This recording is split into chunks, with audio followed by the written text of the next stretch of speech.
अस्सलाम वालेकुम dear students, welcome to my academy. उम्मीद है आप सब खैरियत से होंगे। पेपर 3 का पार्ट बी आज हमने डिस्कस करना है। 26 to 50 MCQs फर्स्ट पार्ट हमारा कंप्लीट हो गया था। आज हमने स्टार्ट करना है 26 से। चैनल को लाइक, सब्सक्राइब एंड शेयर लाजमी करें। Okay, start with the question number 26 and the statement is knowledge acquired through reasoning is called. Knowledge के डिफरेंट सोर्सेज होते हैं। अथॉरिटी से होता है, ठीक है, किसी एफर्ट से होता है, डिफरेंट उसके टाइप्स हैं, डिफरेंट उसके सोर्सेज होते हैं। तो जो नॉलेज एक्वायर होता है थ्रू रीजनिंग, किसी रीज़न की वजह से, तो उसे हम कहते हैं रेशनलिज्म, ऑप्शन ए। नेक्स्ट है in intuition the knowledge is acquired by. इस नॉलेज में क्या होता है, कोई हमारी ख़ास स्पेसिफिक मेंटल प्रोसेस इन्वॉल्व नहीं होता। कि ऑप्शन बी जो है करेक्ट है कि without any specific mental process जो भी हमारा नॉलेज एक्वायर होता है वो इंट्यूशन में आता है। नेक्स्ट है seeking the expert opinion is a source of knowledge. Expert opinion source बताया गया है नॉलेज का, तो उसमें हम किसी अथॉरिटी को ले लेते हैं, ठीक है। तो कोई टीचर हो गया, ठीक है, तो हमारा क्या हो गया, या किसी हेड की बात सुन ली हमने, या वहाँ से कोई भी हमें नॉलेज मिला है, मीन्स कि कोई ना कोई अथॉरिटी होती है, ठीक है, उसके ओपिनियन को देखना, तो वो हमारा जो नॉलेज ऑफ सोर्स है वो क्या होता है, अथॉरिटी होता है, ऑप्शन सी। नेक्स्ट है philosophy of education which emphasises over lasting reality. के फिलासफी ऑफ एजुकेशन है जिसमें एम्फसाइज किस पे किया जाता है, एवर लास्टिंग रियलिटी पे, कि हमेशा रह जाने वाली जो रियलिटी है उसमें। ऑप्शन ए हमारा करेक्ट है, पेरेनियलिज्म। इसकी मैं डिटेल बता दूं आपको कि पेरेनियलिज्म जो है टीचर सेंटर्ड फिलासफी है। अगर हम फिलासफी के टॉपिक को लें तो उसमें कुछ स्पेसिफिक चीज़ें हैं जो आपने रेडी करनी होंगी कि वो फिलासफी किसने प्रेजेंट की थी, उसके फाउंडर कौन है। नेक्स्ट के वो टीचर सेंटर्ड है या चाइल्ड सेंटर्ड है, ठीक है, जनरल फिलासफी है या एजुकेशनल फिलासफी है। नेक्स्ट इसमें जो 3-4 चीज़ें आती है वो जो होता है कि किस फिलासफी के अकॉर्डिंग, कि एक फ़िलासफ़ी कहती है कि method of teaching lecture method होना चाहिए, दूसरी फ़िलासफ़ी कहती है कि नहीं एक्टिविटी मेथड होना चाहिए, ठीक है, फील्ड ट्रिप्स होने चाहिए। तो कुछ स्पेसिफिक चीज़ें हैं जो हमें याद करनी होंगी। तो उसमें क्या होता है, मेथड ऑफ टीचिंग क्या होगा, ठीक है, एम ऑफ एजुकेशन क्या होगा, करिकुलम के बारे में होता है, डिसिप्लिन के बारे में होता है, ठीक है, वो डिफरेंट चीज़ें होती हैं। पेरेनियलिज्म को देखें तो इसमें पेरेनियलिज्म का जो मीनिंग है, मीन्स कि एवर लास्टिंग, हमेशा रह जाने वाली, ठीक है, एग्जिस्टिंग फॉर एवर, परमानेंट चीज़, ठीक है। तो ये टीचर सेंटर्ड फिलासफी है और इसमें जो ये एक मोस्ट कंजर्वेटिव और ट्रेडिशनल फिलासफी है कि इसमें क्या होता है कि education is constant like the human nature. कि अगर ह्यूमन नेचर कांस्टेंट है, कि सालों बाद भी ह्यूमन नेचर, इंसान की नेचर चेंज नहीं हुई, तो एजुकेशन भी कांस्टेंट होनी चाहिए, ठीक है। ह्यूमन नेचर एवरीवेयर सेम है, तो एजुकेशन भी हर जगह सेम होनी चाहिए, ठीक है। तो इनका जो बिलीव था वो यूनिवर्सल करिकुलम पे था, ठीक है। इनके अकॉर्डिंग के स्कूल भी हमेशा सेम रहने चाहिए हर किसी के लिए, ठीक है। Everyone learns the same thing, हर बंदा, ठीक है, हर पर्सन एक ही जैसी चीज़ें सीखे। तो ये हमारा किस में आता है, पेरेनियलिज्म में, कि ओवर लास्टिंग रियलिटी, ये एक मेन की वर्ड है। जहाँ भी आएगा तो हमने किसको चूज़ करना है, हमने पेरेनियलिज्म को करना है, ठीक है। और ये एजुकेशनल है, टीचर सेंटर्ड है, ये चाइल्ड सेंटर्ड नहीं है। इसमें जो मेथड ऑफ टीचिंग होगा वो डायलेक्टिक मेथड होता है, लेक्चर मेथड होता है, ठीक है, कुछ एक्सटेंट तक, ठीक है। इनका जो मेन फोकस होता है वो रीजनिंग पे होता है और डायलॉग मेथड भी इसमें इसको बेस्ट समझा जाता है। नेक्स्ट है the philosophy of education which focus on the useful culture and skill is called. Cultures की बात सिर्फ एसेंशियलिज्म में होती है, बाकी किसी फिलासफी में नहीं होती। ये तो सबसे ज़्यादा इजी है कि जहाँ भी कल्चर की बात आएगी तो हमने फ़ौरन से एसेंशियलिज्म को चूज़ करना है, ठीक है। एसेंशियलिज्म, तो इसमें क्या होता है, यूज़फुल कल्चर एंड स्किल्स की बात करते हैं। एसेंशियलिज्म भी टीचर सेंटर्ड फिलासफी है और ये भी एजुकेशनल फिलासफी है। कुछ एजुकेशनल फिलासफीज़ हैं, सम जनरल फिलासफीज़ हैं। तो पेरेनियलिज्म एंड एसेंशियलिज्म दोनों एजुकेशनल फिलासफीज़ हैं, ठीक है, ये भी टीचर सेंटर्ड है एंड पेरेनियलिज्म भी टीचर सेंटर्ड है। नेक्स्ट है who said the education is the activity of recognising the God and the understanding self. ये किसने कहा था, अल्लामा इकबाल ने कहा था। उनके अकॉर्डिंग एजुकेशन क्या है, एक ऐसी एक्टिविटी है, ठीक है, is the activity of recognising the God and understanding the self, ये अल्लामा इकबाल ने कहा था, ठीक है। नेक्स्ट है who said the education is the activity of developing the sense of good and evil so that an individual can choose the good and reject the evil. ये किसने कहा था कि एजुकेशन एक ऐसी एक्टिविटी है जो ये सेंस डेवलप कर दे कि अच्छा क्या है बुरा क्या है, ठीक है, इस तरीके से डेवलप करे कि कोई भी इंडिविजुअल है, कोई भी पर्सन है, वो गुड को चूज़ कर ले और इविल को रिजेक्ट कर दे। ये ऑप्शन सी करेक्ट ऑप्शन है, शाह वलीउल्लाह। नेक्स्ट है dash of education refer to those patterns of learning which bring about changes in human behaviour.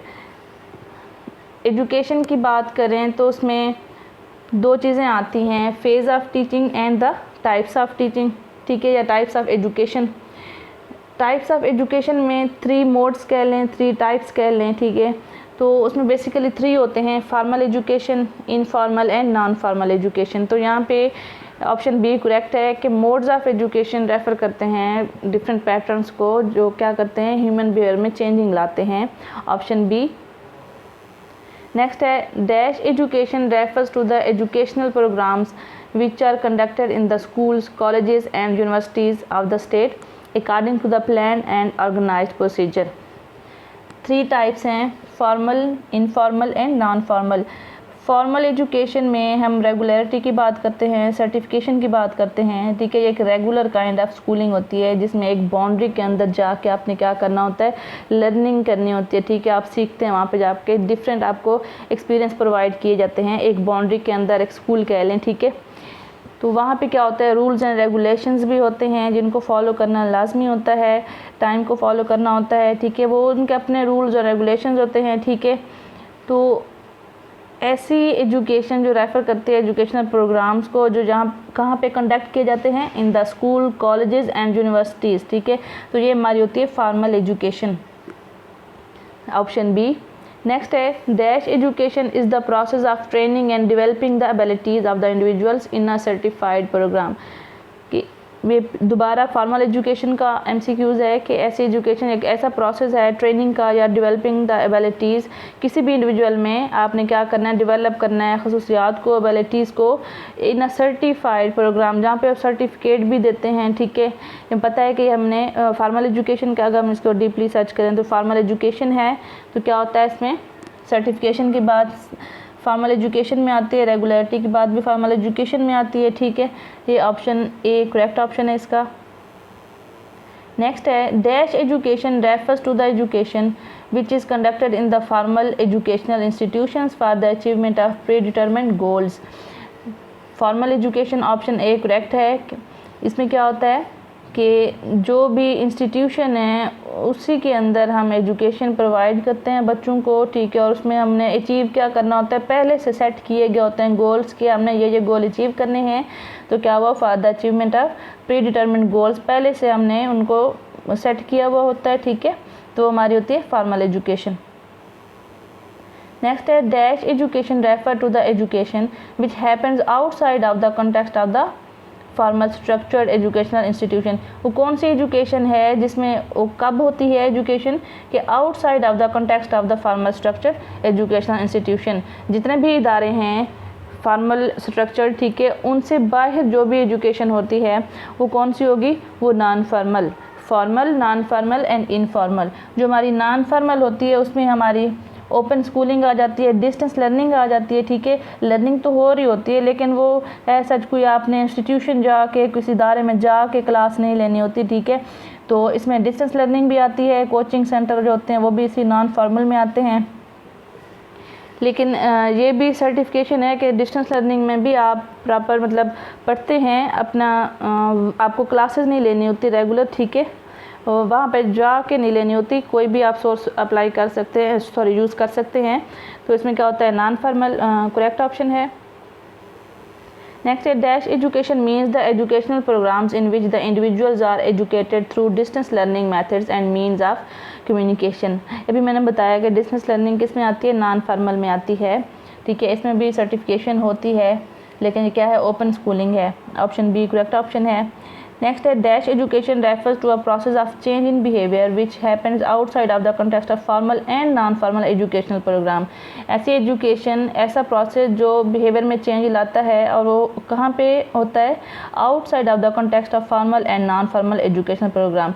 ना फॉर्मल ठीक है प्रोग्राम, ना नॉन फॉर्मल। ठीक है, तो इसके अलावा एक और होता है इनफॉर्मल एजुकेशन, तीसरी टाइप है, ये तीसरा मोड कह लें एजुकेशन का, ये इनफॉर्मल है। ठीक है, आप सीख सकते हैं किसी भी पर्सन से, ठीक है, एनी टाइम एनी वेयर। ठीक है, ये एक्सपीरियंस बेस्ड है, ये रैंडम लर्निंग है। ठीक है, आप सफ़र कर रहे हैं, आपने कुछ सीखा है। ठीक है, इसके लिए क्या हुआ, कोई आपको स्पेशल किसी इदारे में नहीं जाना पड़ा। ठीक है, आपको पेपर भी नहीं देना पड़ा, डिस्टेंस लर्निंग जैसे हम कह लें। ठीक है, तो जहाँ भी आपने लर्न कर लिया, ठीक है, तो हमारी क्या होगी, इनफॉर्मल। तो ये आपने मिक्स नहीं करना, 3 टाइप्स हैं, formal, non formal and informal. Formal में हमारे ये स्कूल और सारे इदारे आते हैं प्रॉपर, जहाँ पे क्लासेस लेनी होती हैं, रूल्स एंड रेगुलेशंस होते हैं, लेक्चर लिए जाते हैं, पेपर दिए जाते हैं। ठीक है, एंड जो नॉन फॉर्मल है वो डिस्टेंस लर्निंग आती है उसमें। एंड इनफॉर्मल में क्या है, ये दोनों नहीं होती, आप कहीं भी सीख सकते हैं, आप मीडिया यूज़ कर रहे हैं, आप टीवी देख रहे हैं, आप किसी से बात कर रहे हैं। ठीक है, आप किसी से भी सीख रहे हैं, तो हमारा क्या होगा, इनफॉर्मल में आएगा। नेक्स्ट है dash concern with the society rather than formal and non formal educational setting. ये सोसाइटी बेस्ड है, सोसाइटी में हम बाहर निकलते हैं। ठीक है, तो आपने कहीं से भी सीख लिया, तो क्या है, dash concern with the society, इसका कंसर्न सोसाइटी से है, rather than formal and non formal educational setting, तो हमारी इनफॉर्मल एजुकेशन होती है, ऑप्शन ए। नेक्स्ट है dash education refers to the learning generated from the social experiences and the observations of an individual. ऐसी education जो refer करती है कि आप लर्निंग कर रहे हैं। ठीक है, लर्निंग कहाँ से हो रही है, सोशल एक्सपीरियंसेस से, या किसी भी इंडिविजुअल को, किसी पर्सन को ऑब्जर्व करके जो आप सीखते हैं, तो हमारी इनफॉर्मल में आती है, ऑप्शन बी करेक्ट ऑप्शन है। Dash stresses the self realisation aspect of education. 2 MCQs यहाँ पे दिए गए, आंसर मोरलिस्ट एंड स्पिरिचुअलिस्ट, ये ऑप्शन बी करेक्ट है। स्पिरिचुअलिस्ट में क्या होता है, सेल्फ रियलाइजेशन। ठीक है, ये एस्पेक्ट आता है एजुकेशन का। अगर हम नेक्स्ट MCQs को देखें, a dash thinks that education is a process which leads to the formation of character. Education एक ऐसा प्रोसेस है जो लीड करता है करेक्टर फॉर्मेशन को। ठीक है, करेक्टर फॉर्मेशन को हम किस में लेते हैं, इखलाकियात में, कि आपको अच्छे बुरे की तमीज़ होनी चाहिए। ठीक है, गुड एंड बैड का पता हो। ठीक है, तो वो मोरलिस्ट बात करते हैं, ऑप्शन बी करेक्ट है। नेक्स्ट है a dash is a process which enables an individual to adjust himself to the environment. इनमें से कौन सा एक प्रोसेस है जो इस काबिल बनाता है किसी भी इंडिविजुअल को कि अपने आप को इन्वायरमेंट में एडजस्ट कर ले, तो एजुकेशन है, ऑप्शन सी। नेक्स्ट है SOLO taxonomy has phases. SOLO taxonomy abbreviation है structure of observe learning outcomes, ये प्रेजेंट की थी बिग्स एंड कॉलिन्स ने 1982 में। ये पहले भी मैं डिस्कस कर चुकी हूँ कि ये एक वे है, एक मॉडल है जो ये डिस्क्राइब करता है कि बच्चे की लर्निंग कैसे सिंपल या इजी टू डिफ़िकल्ट मूव करती है। ठीक है, ऑप्शन बी इसके 5 फेजेस हैं, pre structural, uni structural, multi structural, relational and extended abstract, इसके 5 फेजेस हैं, ऑप्शन बी करेक्ट ऑप्शन है।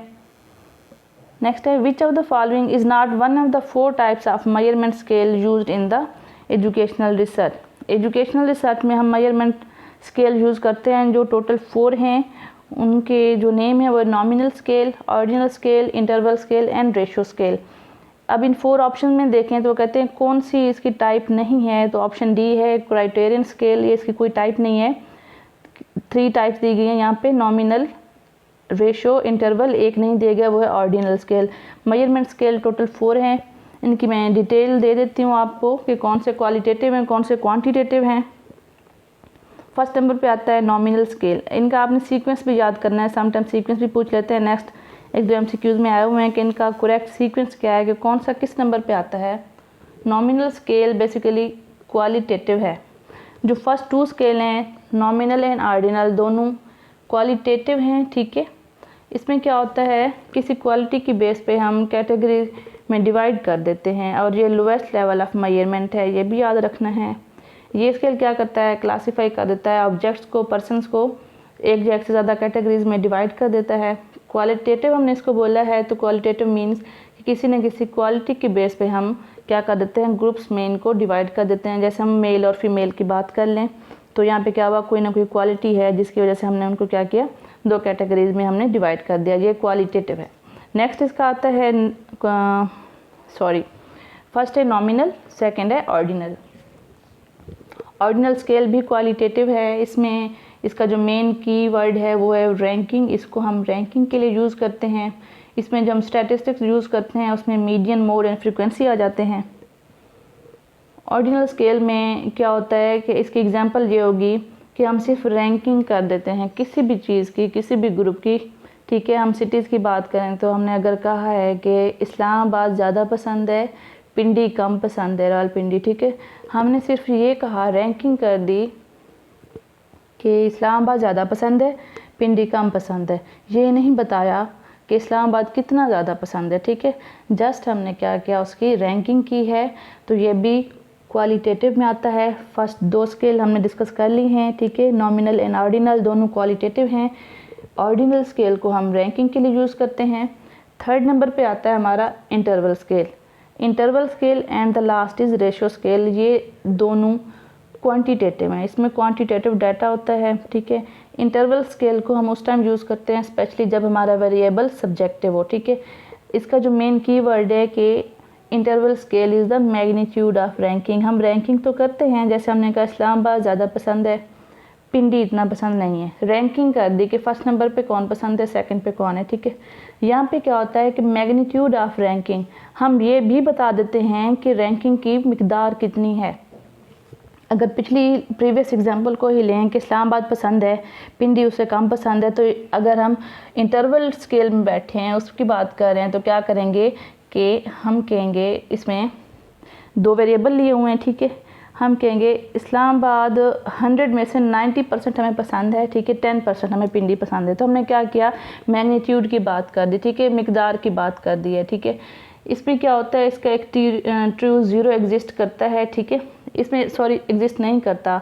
एक इसका ये भी होता है, एमसीक्यूज़ में आता है कि कौन सा स्केल है जिसका ट्रू ज़ीरो एग्जिस्ट नहीं करता, तो वो इंटरवल स्केल है कि do not have a true zero point. True zero mean के ज़ीरो कहने का मतलब ये नहीं होगा कि वो चीज़ है ही नहीं।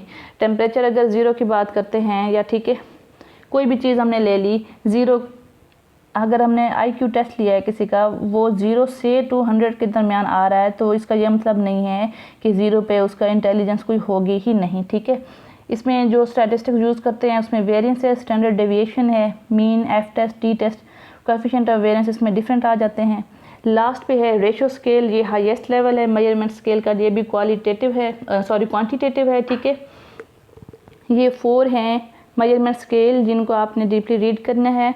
मैं कोशिश करती हूँ कि आपको ज़्यादा से ज़्यादा आपसे डिस्कस करूँ, इससे ज़्यादा भी आप इसको डिटेल में सर्च कर सकते हैं, ठीक है। नेक्स्ट है, which of the following type of measurement scale involve the use of numbers to represent the equal distances from a non zero point, ठीक है। हमने अभी पढ़ा है कि नॉमिनल एंड जो ऑर्डिनल हैं उसमें क्या होता है, हम क्वालिटी की बात करते हैं। यहाँ पे क्या हमें कीवर्ड दिया गया, use of numbers, numbering use करनी है हमने, ठीक है। तो ये यहाँ पे हमारा ऑप्शन बी करेक्ट है, इंटरवल स्केल। नेक्स्ट है, an ordinal scale is, ordinal scale क्या होता है, a rank order scale of measurement. हम क्या करते हैं, रैंकिंग कर देते हैं ऑर्डिनल स्केल में। नेक्स्ट है, which of the following is the correct order of 4 levels of the measurement. जो इनका करेक्ट सीक्वेंस है वो ऑप्शन बी है। फर्स्ट नंबर पे नॉमिनल है, सेकंड पे ऑर्डिनल है, थर्ड पे इंटरवल है, and the last is ratio. First 2 जो हमारे हैं वो क्वालिटेटिव हैं एंड लास्ट 2 हमारे क्वांटिटेटिव हैं। नेक्स्ट है, during which of the following interviews and interviewer ask probing and open ended question. Interview की डिफरेंट टाइप्स हैं, स्ट्रक्चर, अनस्ट्रक्चर, ठीक है, फोकस इंटरव्यू एंड डिफरेंट की टाइप्स हैं। तो यहाँ पे ओपन एंडेड क्वेश्चन होते हैं, वो अनस्ट्रक्चर्ड इंटरव्यू होता है। आज हमारे 50 MCQs कंप्लीट हो गए हैं। मैं कोशिश करूँगी कि अपने फ़िलासफ़ी के जो मैंने नोट्स अपने बनाए हुए हैं वो मैं आप लोगों से ज़रूर शेयर करूँ, क्योंकि इसमें काफ़ी सारी डिटेल आ जाती है फ़िलासफ़ी में। ये ऐसा एक टॉपिक है जिसको डीपली रीड करना बहुत ज़रूरी है, क्योंकि मिक्स हो जाता है कि किस अकॉर्डिंग, किस फ़िलासफ़ी के अकॉर्डिंग टीचिंग मेथड कौन सा होगा, डिसिप्लिन किस तरह से होगा, टीचर सेंटर्ड है, चाइल्ड सेंटर्ड है, किसने प्रेजेंट की थी, ठीक है, डिफरेंट उसमें कंसेप्ट आ जाते हैं। मैं कोशिश करूँगी कि मैं आप लोगों से शेयर करूँ। आई होप कि आप सबको आज के MCQs की समझ आ गई होगी। ओके, टेक केयर, अल्लाह हाफिज़।